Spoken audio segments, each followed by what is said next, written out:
Okay. So why don't we start with the word of prayer, and then we'll start by reading chapter 27. I'll give us a little refresher of where we've been for maybe those that weren't here last week, but we'll go from there. But friends, let's pray together. Lord, thank you for friends that are here in this virtual way. Lord, as always, we remember that even though we're not in the same room together, that it's your spirit that occupies that space between us. And Lord, we pray that in our time together, we would feel your presence and understand even more what the Holy Spirit was doing all the way back in the book of Acts and what it means for us as well.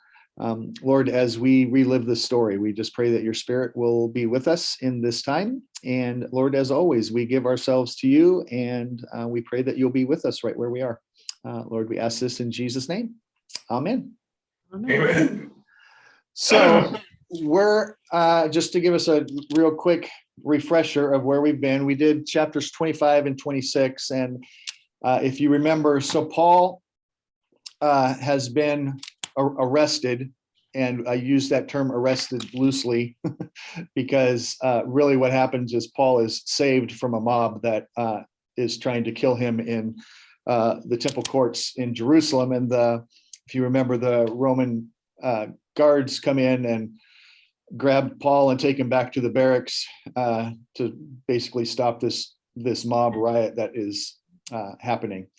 And he goes to Caesarea, where he is met by, at that time, the Roman governor was Felix, and Felix can't find anything where Paul has broken any Roman laws. There's nothing that Paul has done that, certainly nothing that he's done that merits death. And so Felix keeps him in Caesarea for 2 years. And in the meantime, Felix has his own political problems, and he gets removed of the governorship by Caesar after some unrest in Caesarea, and a new governor comes to town, and that governor's name is Festus. And so Festus is a lifelong bureaucrat, been working in government for a long time, I mean, to use that analogy, and basically inherits Paul, who's been in house arrest in Caesarea for these last 2 years. And as Festus, the first thing Festus does within days of getting to Caesarea is take up Paul's case. And as part of a state visit with the Jewish authorities that have been put in place by Caesar as kind of a gift to the family, Agrippa, who's great grandson of Herod the Great, is in command. And so he comes for a state visit, and Festus calls him in and says, "Hey, I've got this guy, Paul. I don't know the whole case. It seems like he's innocent, but the Jewish leaders won't let it go. Can you give me some insight on what's going on?" And Agrippa says, "Well, I'd love to meet Paul. I'd love to talk to him." So they have a huge state event with pomp and circumstance, where all the Roman officials and all the Jewish officials and everybody who's important comes in all their governor robes and their kingly robes, and it's a huge state event. And in the middle of it, Paul is brought forward in his prisoner clothes and in chains, and they have a conversation. And Paul basically lays out the gospel, lays out an argument that says, I was once like all the people who are accusing me, and this hope that all of us have had, that the God that we worship would be God of everyone, is coming to fruition. And I'm only doing what our ancestors have believed would happen for centuries, and that's the only thing I'm doing. And in all of this, if you remember, there was a point in which Festus stands up and says, you've been reading too many books, you've learned too much, and it's made you crazy to believe in this guy who's been raised from the dead, and that God is going to be more powerful than Rome and all this. You're crazy. There's no way that's going to happen. But Agrippa knows the hope of the Jewish people. And so Paul says, I'm not crazy. And Agrippa, you know what I'm talking about. And at that point, that kind of comes to an end, and it says that Festus and Agrippa, or excuse me, before that happens, Festus says, well, here's my compromise that will make the Jews happy and will make the government happy. Would you be willing? And he asks the prisoner, which is very unusual. That doesn't happen in most Roman courts. He asks the prisoner, would you be willing to go to Jerusalem to be tried for these charges that I can't find any evidence of?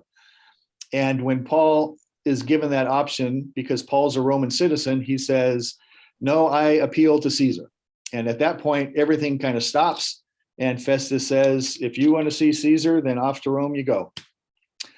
And afterwards, Agrippa and Festus have a conversation, and Agrippa flat out says to Festus, if he hadn't appealed to Rome, we could have set him free and this would have been all done. And there's no credible charges against him. And if he goes back to Jerusalem, they're just going to form a mob and kill him. And so he says, this could have all been taken care of. You could have let him go 2 years ago, but Felix didn't want to do that. And you don't want to do that. And now he's appealed to Caesar. So Paul's going to go to Rome. So that's where we've been left off. All right. So let's start here in chapter 27. I'm going to be reading from the New International Version. If you have a different version, it might be a little bit different. Some of the spellings and things of some of the places, and I'm going to butcher the names of all these little towns that they go to. So, so if you know the correct way to pronounce them, you can pronounce it however you want. But so let's start with let's do the first 9 verses here first. It says, when it was decided that we would sail for Italy, Paul and some other prisoners were handed over to a centurion named Julius, who belonged to an imperial regiment. We boarded a ship from Adramyttium, about to sail for ports along the coast of the province of Asia, and we put out to sea. Aristarchus, Macedonian from Thessalonica, was with us. Remember, Paul, one of the churches that Paul started was there in Thessalonica. The next day we landed at Sidon, and Julius, in kindness to Paul, allowed him to go to his friends so that they might provide for his needs. From there, we put out to sea again and passed to the lee of Cyprus because the winds were against us. When we had sailed across the open sea off the coast of Cilicia, Pamphylia, we landed in Myra in Lycia. There the centurion found an Alexandrian ship sailing for Italy and put us on board. We made slow headway for many days and had difficulty arriving in Cnidus, where the wind did not allow us to hold our course. We sailed to the lee of Crete, opposite Salome. We moved along the coast with difficulty and came to a place called Fair Havens near the town of Lycia. So we'll stop there for a minute. So, and to give us a little history of how this all takes place. So since Paul is going to go to Rome and he's a prisoner, it's kind of up to the Roman government to get Paul to Rome. We mentioned several times as Paul's been put into either house arrest or held in prisons and barracks or things like that. It's prison in the Roman world is not like prison in the modern world. When you went to prison, there was no budget to feed you while you were in prison. There was no cable TV in prison. There was no, you were put in a hole, and it was up to you and your friends and your family to make sure that you got food and that you survived while you were there. So even for Roman prisoners who were Roman citizens like Paul was, if you made an appeal, they all had a right, if they felt that they were in a foreign province and weren't getting justice, that they could appeal to Caesar themselves, unless it was in the case of if they were caught red-handed being a burglar or stealing things, they couldn't make an appeal. If it was a murder, they couldn't make an appeal. And there's a third case, and it just slipped my mind. Anyway, but there's 3 reasons why you couldn't. Otherwise, you could appeal to Rome.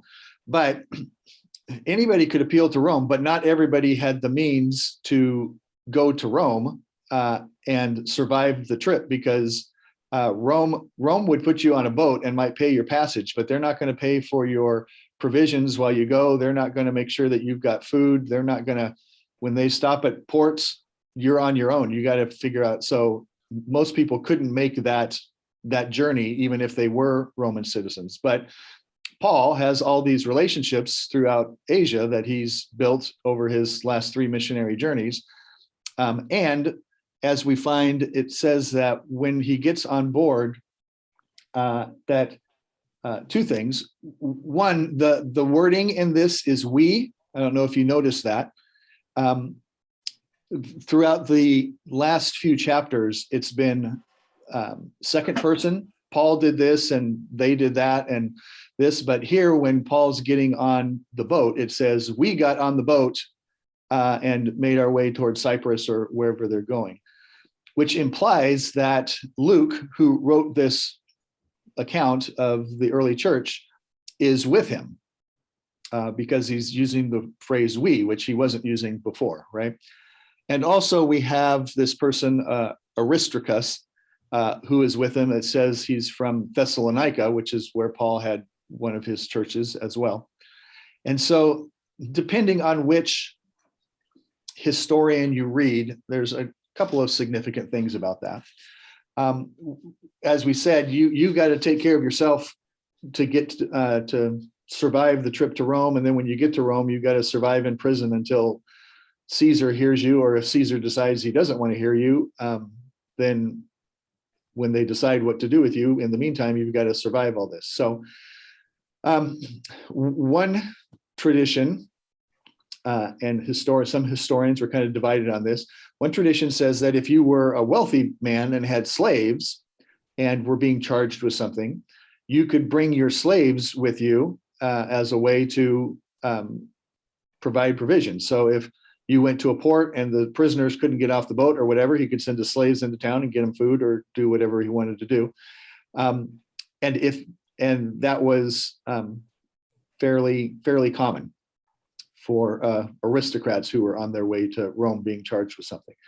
So that could mean that Aristarchus and Luke made the decision to proclaim themselves as and go through the legal ceremonies of becoming a slave to Paul, which shows incredible devotion to the message that Paul's bringing and how much they believe in what God is doing in the midst of these apostles, right? So they literally give up their freedom to make sure that this message is taken to Rome. So that's one possibility here.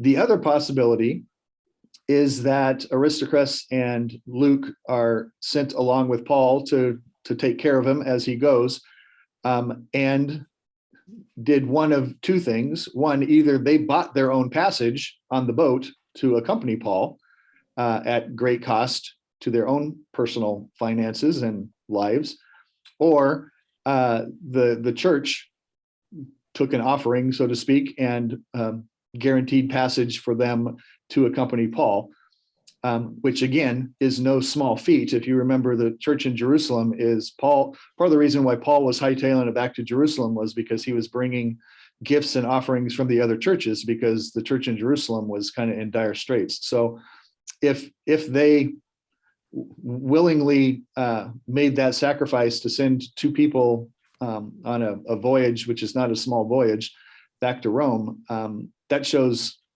incredible devotion as well. So to me, it speaks to what I always kind of find important in Paul, as we've seen him go through all of the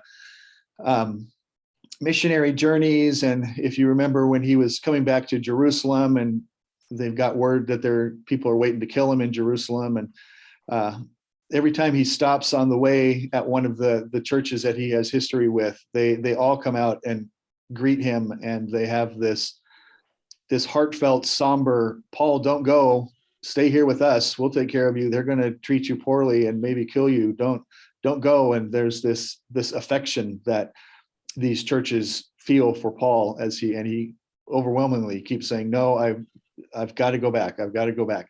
This is part of what God's called me to do. And there's these heartfelt kind of goodbye scenes at each of these places where Paul stops on the way back. And so it really points to the emphasis of this loving relationship that Paul has with these people as he introduces them to Jesus and what this relationship with God could be like, which I think, and we'll talk maybe when we get into Romans a little bit more about this, but a lot of times when we read the letters that Paul writes, he's usually writing to a church that's facing some kind of an issue or a problem. And he's giving them, I hesitate to use the word advice because it's not do this if you want to. It's usually a letter that says, hey, you guys knock it off and do this. And he kind of has this heavy-handed feel to him. And he doesn't sound particularly compassionate most of the time when he's writing these letters, because that's not his job in these letters. And these letters that he sends, he's addressing some kind of conflict or some kind of issue that they're raising. And he's kind of matter of fact. He says, overwhelmingly in these letters, this is what you know to be true. And if you believe this to be true, then stop being jerks to each other, or stop doing this thing and do this. And he comes across as kind of almost a heavy-handed father in some of those letters. But here, we have a very different image of Paul, of these people who love him so much that they're either willing to give up their freedom, if you believe that they became slaves of him so that they could accompany him. So either they loved him so much that they're willing to give up his freedom, or the church, who was in dire straits itself, was willing to sacrifice to make sure that Paul and this message of Jesus made it to Rome. So I think that's significant. And part of my I sometimes have a hard time with Paul because of that kind of heavy-handed, like it's my way or the highway kind of writing that he does. But part of these last few chapters of Acts, you get a very different picture of Paul, of this guy who just kind of lays out the truth as it's been revealed to him and says, here's the truth. You've got to either deal with it. You either believe it or you don't. You either follow Jesus or you don't. And he kind of just lays it in front of people, and they have to respond to the message. It's not a heavy-handed, and in fact, the people who respond to become followers have great affection for him. So it's kind of a different picture of Paul that we get in the last part of Acts than we do maybe just reading the letters that he sends back to these churches without understanding the relationship or the context of it. The other thing that is pretty significant about this is Julius, the centurion who's been put in charge of Paul, and also says other prisoners, Paul and other prisoners, were put on this boat heading to Rome. But Julius treats Paul differently.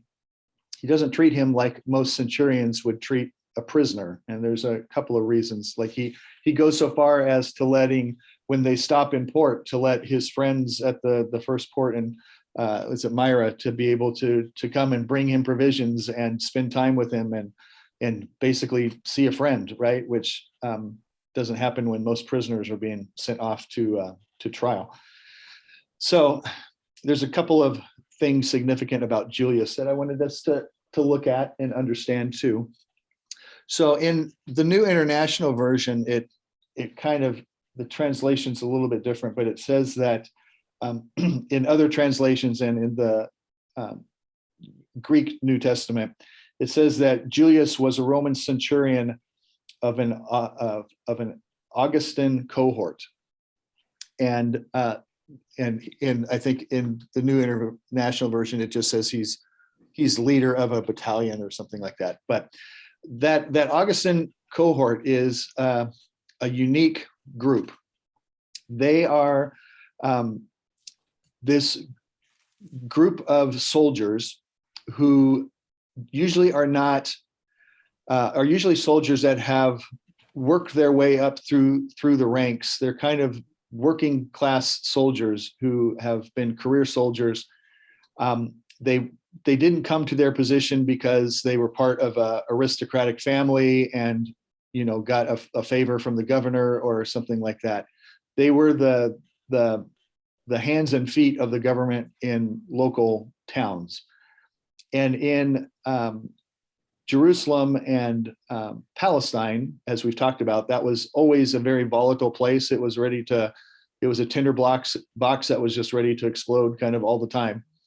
And so Felix actually kind of put together this cohort of Roman soldiers that had been in the region for a long time, who had relationships and knew the towns that they were stationed in. And they kind of, in a sense, became, although they were certainly soldiers and kind of the enforcers of the Roman government, they were also kind of liaisons between local communities and the government in Caesarea. So they were kind of ambassadors, although they didn't have that official title because they weren't given official positions by Rome, which were usually reserved for people that had wealth or were influential families or things like that. So Julius is leader of this group of ambassadors. So the other significant thing about that, and at least in my mind, part of the reason why I think he treats Paul differently is, so in the last couple of chapters, we talked about that state visit of Agrippa, where Festus and all of his court officials are there in their, kingly garb, and it's a high pomp and circumstance kind of event, and so all the important people are there for this state visit for Agrippa, the king of Jerusalem, to come and visit for the first time. So more than likely, since Julius is part of an influential group, an important group that is ambassadors between these two communities, he was probably there. He probably was part of the pomp and circumstance. He was probably in the room and heard Paul's defense to the charges and heard Paul make the appeal to Rome. And in my mind, I think part of the reason why he treats Paul differently than the other prisoners is because he was there and he knows that these charges are all bunk, and that there's no proof to any of the charges, and that this is just a railroad scam to try to kill Paul by the Jewish leaders in Jerusalem. So I think in my mind, and this is commentary, McMurray commentary, but I think that he knows he's an innocent man and has respect for him because of the way he's handled himself in the midst of these courts, and has been imprisoned unjustly for 2 years, and treats him differently, treats him more as a passenger on this ship than he does as a prisoner on this ship. And I think that speaks to not only Julius's character, but it speaks to Paul's character as an apostle, that it seems like everywhere Paul goes, he makes beloved friends. And he isn't seen as this, kind of tyrannical, my way or the highway, believe this or you're damned kind of apostle, but his life and his relationship with people are as much a testimony to his relationship with God as anything else. And I think we see that in Julius as well, as this Roman centurion who could, if he wanted to, had every right to treat Paul horribly and treat him as nothing. And instead, he kind of befriends him and treats him with kindness and with respect. So I think that says a lot about where this story has led us at this point. So as they make their way towards Rome, they're having a rough time. The winds are against them, and it's taking them considerably longer to make this voyage than I think anybody planned. And when they get to a port, they find, it says, an Alexandrian ship, which is Alexandria in Africa, not Alexandria in the Middle East that we have been talking about. And most likely it was a grain ship. There was it was very common for ships to bring. So North Africa was kind of seen as the breadbasket for that region. And so there was lots of boats that had corn and other grains that made their way into Rome and other ports. And so this was probably a corn or a grain ship that was making its way to Rome. And so Julius transfers all the prisoners from the original ship to this Alexandrian grain ship that's making its way towards Rome. And so that's kind of where we stop. Any questions about that? Any thoughts about that so far? So how did all the people, they obviously knew about Paul's earlier life, and they just were very good about forgive, forget kind of thing. I mean, I don't know. There's so this is something we keep kind of coming back to too. Remember, there's a long time has passed from Paul's Damascus experience. I mean, we're talking probably a decade or more. So to some extent, time heals all wounds, right? I mean, and I think for the early followers of Jesus, they have certainly seen through Paul's missionary journeys and all the things that he's done to introduce people to Jesus and this new thing that God is doing, that I think they have to some extent forgiven him and understand that he has kind of a unique call than maybe the rest of the church does. And Paul has been the spearhead to certainly bring faith in Jesus to Gentiles.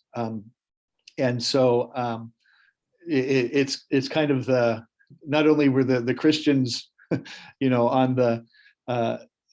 on the short end of the stick for the Jewish leaders, but now we've got all these Gentile believers too. And so it almost is like, well, at least our persecution, at least we have more people that are persecuted with us. So Paul kind of does that as well. But yeah, I think for the most part, at least in the Christian community, he's been forgiven and is welcome. And again, we see that with the dear friends that he has made along the way. For the Jewish community, they certainly have not forgot. They remember he was the most fervent, fighter for Orthodox Jewish belief and what the Pharisees believed, and now he's nothing but a dirty traitor is the only thing that they see him. So, which again, we're looking at going on at this point 3+ years that they've been trying to get Rome to do their dirty work for them. And if Rome won't do it, they want him to come back to Jerusalem, and we'll just ambush him on the way, and we'll just kill him and take care of it on our own with no trial or anything. So yeah, Paul's in a weird situation. And then the third player in all this, of course, is the Roman government, and they could care less. Paul's just one of the thousands of issues that Rome is having to deal with to try to keep their kingdom together. Their thumb on everything. Yeah, and so the only thing they care about is Paul, has Paul broken any Roman rules?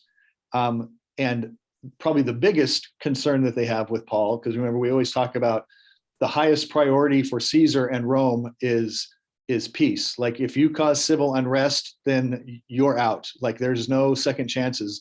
And so the biggest probably concern that Roman government has with Paul is that for whatever reason, he's a lightning rod. They don't care about this Jesus person. They don't care about any of that stuff. They just want to make sure that there's no more riots and everybody plays nice with each other in the kingdom and or in the empire. And so that's their biggest concern. I kind of wonder if when Paul makes his appeal to say, I want to appeal to Caesar, Festus stops everything and says, all right, we're done talking, you're going to Rome. And everything comes to an end at that point. I kind of wonder if Festus was like, oh, great, we can get this guy out of here and we can have peace. We'll send him to Rome. Let Caesar deal with this guy. And we'll be done with it. So I think there's part of that as well. So Rome is kind of ambivalent in all of this, other than the fact that wherever Paul goes, there seems to be Jewish people that want to cause a riot. So, yeah. Any other thoughts or questions about the beginning of Paul's journey here? In flipping 2,000 years plus here, Right. Do the current Messianic Jews, are they still facing this conflict with the Gentile Christians? They're such a small group that I don't know that in modern life, Messianic Jews and Christians have any animosity. I certainly know that Messianic Jews and Orthodox Jews do not get along. Years ago, I had kind of a faith transformative trip when I went to Toledo and met with a couple of Islamic imams from a mosque, a couple of mosques, and then we met with an Orthodox synagogue rabbi and a Reformed synagogue rabbi, and then we worshiped at a Messianic Jewish congregation. And it was interesting to worship with the Messianic Jewish group because none of them were ethnically Jewish. This was in Toledo, Ohio, and they were all, former Southern Baptist white guys that kind of adopted this idea of kind of following most of the Jewish tradition. They ate kosher food, they followed most of the law, but they believed that Jesus was the next stage in Judaism, and believe basically what Christians believe about Jesus, but they brought all this stuff from the Jewish tradition with them. And most of them didn't see it as Christian denominations being wrong, but they saw it as kind of bringing this rich tradition of the Jewish tradition with them into their faith, and the bridge obviously is Jesus. And so from that standpoint, there really wasn't any fights, so to speak, between Christian groups and Messianic Jews. But certainly the Reformed synagogue, they're kind of the more, I hate labels of liberal and conservative, but the Reformed synagogue, was pretty welcoming, and they didn't really have any beef with them. But boy, the Orthodox Jews didn't like the Messianic Jews. They saw that as heresy, and Jesus is not God. Jesus is not incarnate, and they saw them as misguided Jews for sure. But the Messianic Jewish community is so small that they hardly make a ripple in enough for people to get mad at in the first place. So yeah, there's not a whole lot of rivalry, I guess, between Christian groups and the Messianic, at least in my experience. There, Christendom is a big place. So I'm sure there are churches that, there's churches that have problems with everybody, right? So I'm sure there's some, but yeah. Any other thoughts before we kind of head into the next part of the journey? All right, so let me pick up here at verse 9. Much time had been lost, and sailing had already become dangerous because now it was after the fast. So Paul warned them, "Man, I can see that our voyage is going to be disastrous and bring great loss to ship and cargo and to our own lives also." But the centurion, instead of listening to what Paul said, followed the advice of the pilot and the owner of the ship. Since the harbor was unsuitable to winter in, the majority decided that they should sail on, hoping to reach Phoenix and winter there. This was a harbor in Crete, facing the southwest and northwest. We'll go all the way down to 20. When the gentle south wind began to blow, they thought that they had obtained what they wanted. So they weighed anchor and sailed along the shore of Crete. Before very long, a wind of hurricane force, called a nor'easter, swept down from the island, and the ship was caught by the storm and could not head into the wind. So they gave way to it and were driven along. As we passed to the lee of a small island called Claudia, sometimes there's an L in that, Claudia, we were hardly able to make the lifeboat secure. When the men had hoisted it aboard, they passed ropes under the ship itself to hold it together. Fearing that they would run aground on a sandbar of Cyprus, they lowered the sea anchor and let the ship be driven along. We took such a violent battering from the storm that the next day they began to throw cargo overboard. On the third day, they threw the ship's tackle overboard with their own hands. When neither sun nor stars appeared for many days, the storm continued raging, and we finally gave up all hope of being saved. Okay, so it says that, so they've been having a hard time already. And it says that it's after the fast, which is referring to the Day of Atonement. And so we can kind of look back. So the Jewish calendar is a lunar calendar. It's not a solar calendar. So you have to kind of do some math to make it all figure out what it is. But we can do the math and go back to, at that time, the Day of Atonement would have fallen somewhere around the first part of October. Now, in the Mediterranean Sea, September was kind of late to be sailing because that's when all the storms started coming in. So September was kind of the sketchy time to be sailing. Like, it wasn't great. By November, nobody set boats out on the Mediterranean because it was just too rough and there was too many storms. So we're looking around, the middle of October. They're well past the sketchy season and getting pretty close to the time that nobody sails. And you have to remember too, Paul's made this journey, not all the way to Rome, but he's made this journey around the kind of northern part of the Mediterranean 3 times already. So Paul kind of knows what he's doing. He's been through this trip 3 times already. And so while they're still in that port, he says, hey guys, this doesn't look like a good plan that we should set out to sea in the middle of October. We've already had a difficult time, and you're going to lose your cargo, and this ship's going to take a beating, and we're probably going to die if we keep going. Again, here's that weird relationship. It's not very often that the prisoner on the prison bus gets to say, "Hey, maybe we should go a different route." Like it would be, "Hey, sit down and shut up and just do what we tell you." But in this case, Paul comes forward and says, and raises the question, maybe we better stay and winter here because we're not going to make it if we keep going.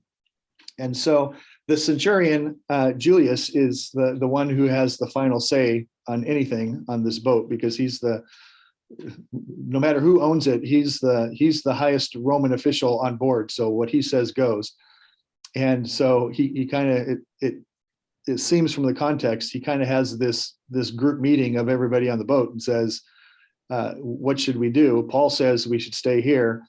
And the pilot and the owner of the boat, who I think are probably thinking more about profits, they don't want to have to spend money to winter a boat in a place, in a small town where it's going to be difficult to get supplies and stuff like that. They say, hey, let's go ahead and make towards this other port that we know that we can winter there. And there's even, it says that there's even this south wind that begins to blow, and they all think, oh, great, this is perfect. This is the wind's blowing the right direction. Let's head out and let's get to sea and let's get to the place where we can winter.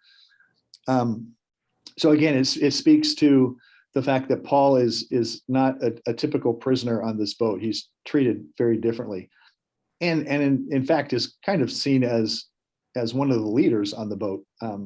Which is not the case for certainly the other prisoners on board. Julius doesn't go to the other prisoners and say, hey, what do you think? Paul's the only one who gets to be part of this conversation. And so they set sail, and as soon as they set sail, they sail right into a hurricane, and the boat starts breaking apart. My mind's blanking. William Barclay is a commentator that I like his stuff. He kind of puts a lot of things in kind of everyday language, and he has in his commentary about this part, he has kind of a lengthy discourse about the boat itself. So these boats that came from Africa were a certain kind of boat that they were usually pretty big, like sometimes they would sit 30 feet deep in the water. They were not little skiffs. They were big ocean going vessels, but they were designed with some flaws to them. They were usually a wooden hulled boat that had one mast in the middle and a huge sail. So a lot of other at this time in history, they were starting to see multi-masted boats because they learned that sometimes in a storm, if you take half the sails down, you can survive the storm. And with this boat, you had one big gigantic sail with tons of force on it from the wind, and it was mounted right in the middle of the boat. It was designed so that it could kind of sail frontwards or backwards. The front of the boat and the back of the boat were shaped the same way. And they would usually pull behind them a little dinghy or a lifeboat, as is referred to. But they didn't have rudders, partially because the waters around Alexandria and stuff were much shallower than deep ocean waters, and so rudders weren't particularly efficient in those shallow waters. And so the way they would steer them is they had two kind of giant oars, one on each side of the stern of the boat, and they would use those oars to steer the boat, which worked great if you're in kind of a shallow river trying to, move an inch this way or an inch that way, but are not very effective if you're in open seas trying to steer a boat through a storm. So the other problem is that with that big mast in the middle of the boat, if you came into a storm, you have this gigantic piece of material that you're either on or off. It's kind of like for the motor of the boat, your sail's either up or it's down. There's no in between. And so if your sail's up, there's an incredible amount of force on that mast. And what would often happen with those boats is the mast would either snap in half, and then they're screwed. They can't do anything. They're just adrift. Or the worst case scenario, and what happened a lot, is that the mast would pull itself loose from the bottom of the boat. And when that happened, the boat would start to break apart because you have a gigantic hole in the bottom of the boat and it just starts to rip the boat apart. So when it says that they began to undergird the boat, what that meant was that they were afraid that mast was going to tear out of the boat. So the way that they would kind of combat that is they would take ropes and send them underneath the bottom of the hull of the boat and then cinch them down as hard as they could to kind of like wrap it like a package to keep the boat from breaking apart if the mast ever let loose. So they're in a storm where all these things are at place. They're slowly making more decisions and slowly losing all hope. It starts with starting to jettison cargo, and then after they start to jettison the cargo, then they bring the lifeboat on board because they're afraid the lifeboat's going to break loose, and then they're not going to have any way to get off the boat if something does happen. Then they start throwing out all the spare tackle and everything that they don't need just to keep the boat afloat. So they're throwing everything they can off the boat to try to get this boat through the storm. So this is not just an inconvenience. This is a big deal. This boat's probably not going to make it through, and the crew knows it. And as soon as the crew knows it, everybody else on board knows it too, right? So, and then that last phrase in verse 20, it says they gave up all hope, right? Any hope of being saved. The other thing that's kind of significant, I think, too, is that it says that they hadn't seen the sun or the stars for a number of days. Back in these days, the only way you navigated was by the sun and the stars. And so if you're in a rudderless boat in the middle of a hurricane and you can't navigate, you are adrift. So they're adrift. They have they have no idea where they are, and they're terrified. They're figuring they're done for, right? So let's any questions about that? That's just kind of, that's your trivial pursuit knowledge if you ever need it about African grain boats in the first century, right? So let's look at 21 here. So after the men had gone a long time without food, Paul stood up before them and said, "Men, you should have taken my advice not to sail," which this cracks me up because I told you. Yeah. Paul does the "I told you so," which is the least helpful thing you want to hear when you're in the middle of a hurricane. But, after the men had gone a long time without food, Paul stood up before them and said, "Men, you should have taken my advice and not sailed from Crete.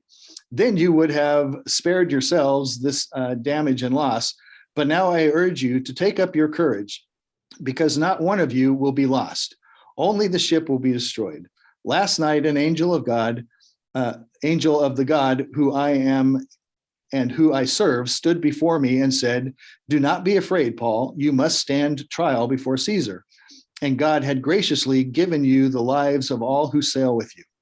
So keep up your courage, men, for I have faith in God that it will happen, just as he told me. Nevertheless, we must run aground on some island.'" So in the midst of all this, Paul gets a vision of an angel that says, relax, for lack of a better word, that you're going to survive this, but the boat's going to be destroyed, and you're going to be stuck on an island somewhere. And so it's interesting, again, there's this transformation that's happened on the boat. Paul has turned from being a prisoner to now kind of being the leader of the boat, right? I mean, he's the one who's offering comfort, and he's the one who says, "Hey, you guys need to eat something, because we're going to survive this. And when we get to the beach, you guys are going to need your health and you're going to need your strength. So you better eat something." And there's almost a sense that Paul brings in the chaos of all the stuff that's happening. Paul kind of brings a sense of calm to all that. I'm sure it's not complete calm, because there's still a hurricane blowing around them, but there's this thing where everybody on board all of a sudden is looking at Paul as a leader, and he still brings this sense of peace and calm that comes from God. And so that's significant. And then let's read about what happens here. We'll probably finish up this section here. Verse 27. On the 14th night, we were still being driven across the Adriatic Sea, when about midnight, the sailors sensed that they were approaching land. They took surroundings and found that the water was 120 feet deep. A short time later, they took soundings again and found that it was 90 feet deep. Fearing that they would be dashed against the rocks, they dropped 4 anchors from the stern and prayed for daylight. In an attempt to escape from the ship, the sailors let the lifeboat down into the sea, pretending that they were going to lower some anchors from the bow. Then Paul said, so these guys are going to abandon ship and try to do it in a sneaky way. Then Paul said to the centurion and the soldiers, "Unless these men stay with the ship, we cannot be saved." So the soldiers cut the ropes that held the lifeboats and let it fall away. Just before dawn, Paul urged them all to eat. For the last 14 days, he said, "You have been in constant suspense and have gone without food. You haven't eaten anything. Now I urge you to take some food. You need it to survive. Not one of you will lose a single hair from his head." After he said this, he took some bread and gave thanks to God in front of them all. Then he broke it and began to eat. They were all encouraged and ate some food themselves. Altogether, there were 276 of us on board. That's a lot of people on this boat with grain. Then when they had eaten as much as they wanted, they lightened the ship by throwing the grain into the sea. When daylight came, they did not recognize the land, but they saw a bay and a sandy beach, where they decided to run the ship aground, if they could. Cutting loose the anchors, they left them in the sea, and at the same time untied the ropes that held the rudders. And then they hoisted the foresail in the middle of the boat, and the wind made for the beach. But the ship struck a sandbar and ran aground. The bow stuck fast and would not move, and the stern was broken to pieces by the pounding of the surf. the soldiers planned to kill the prisoners to prevent any of them from swimming away and escaping, but the centurion wanted to spare Paul's life and kept them from carrying out the plan. He ordered those who could swim to jump overboard first and get to land. The rest were to get on the planks and pieces of the ship. In this way, everyone reached land in safety. So basically what Paul said came true, right? What the angel told them would happen was that they, in the middle of the night, in the middle of the storm, they they come up to an island and they see a beach when daylight hits, and they make for the beach and they run the ship aground in a sandbar. And it says that the bow's stuck in the sand and the stern of the boat starts to break apart, but they're close enough that they can get to the beach. So again, another part of the character of Julius and of Paul, the soldiers on board, when they're going to be shipwrecked, their first thing that comes to mind is, all right, we got to kill all these prisoners. And we've talked about this a little bit, that when a prisoner escapes, the prison guard that was in charge of them basically takes the punishment that whatever the prisoner was going to receive.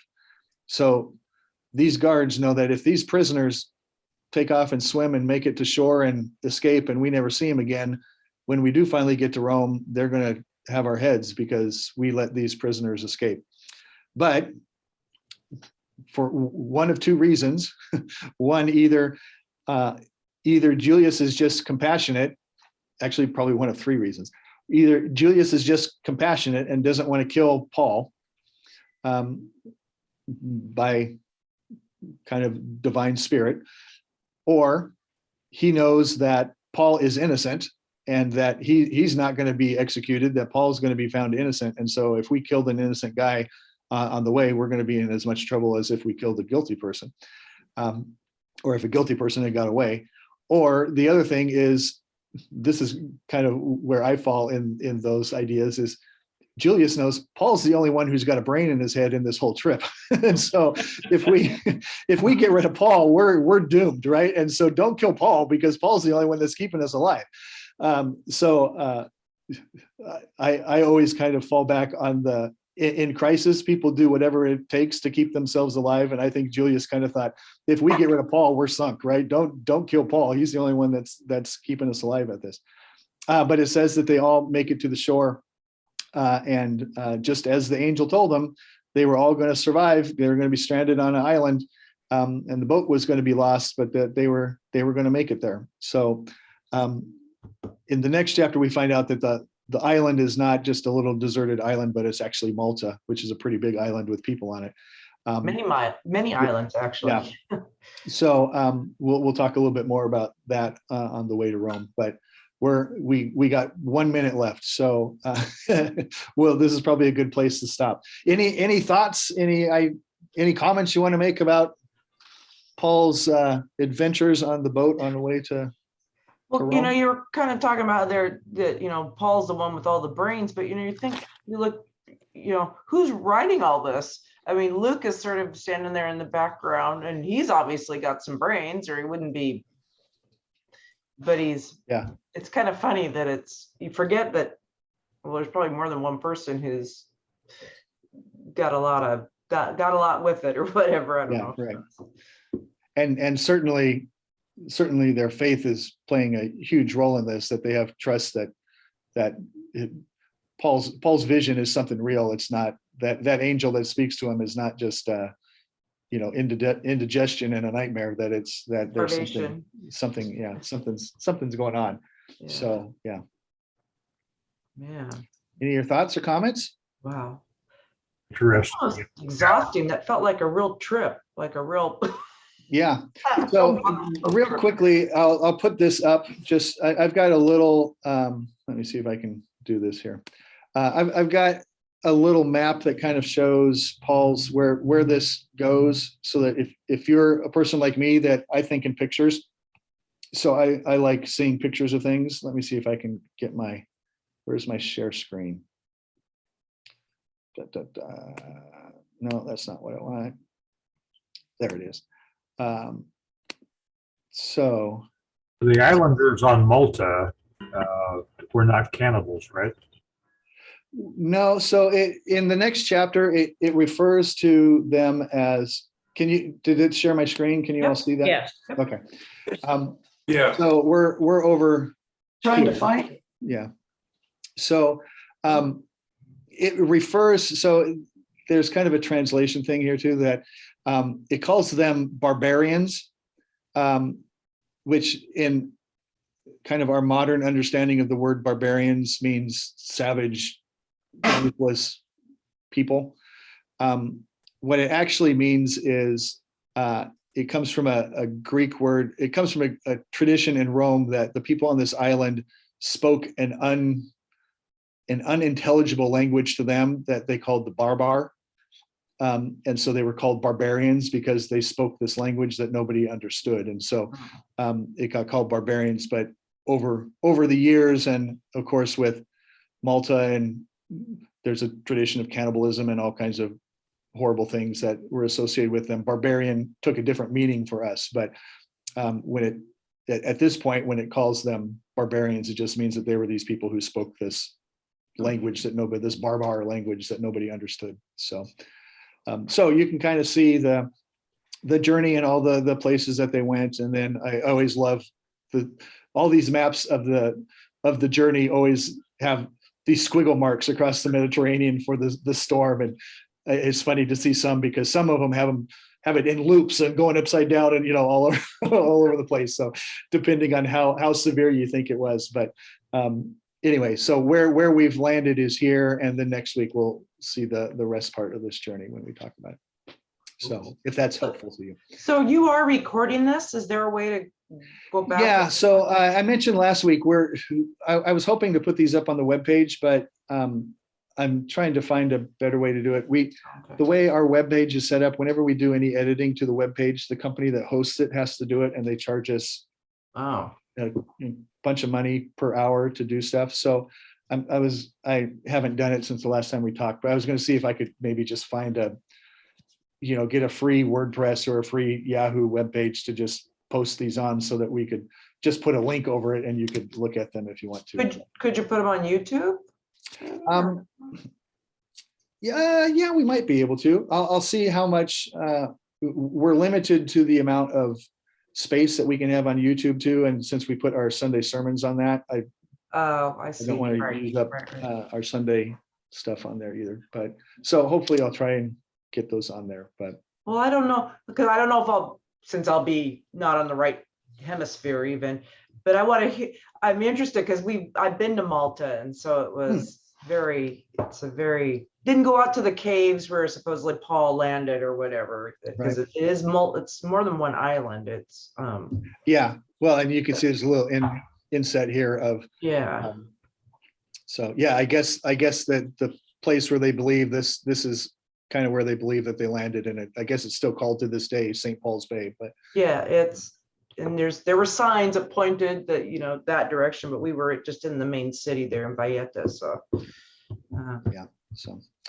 Okay, well, we'll call it a day and we'll see you next Wednesday then. Thanks, everybody. Thank Thank you. you again. Thank you. Anna, have a great trip. Oh, thank you. Well, fingers crossed that my COVID test passes today, or Yeah, maybe Oh, this you'll was be- this you'll was be the wrong fine. Sunday to talk about shipwrecks, right? Maybe.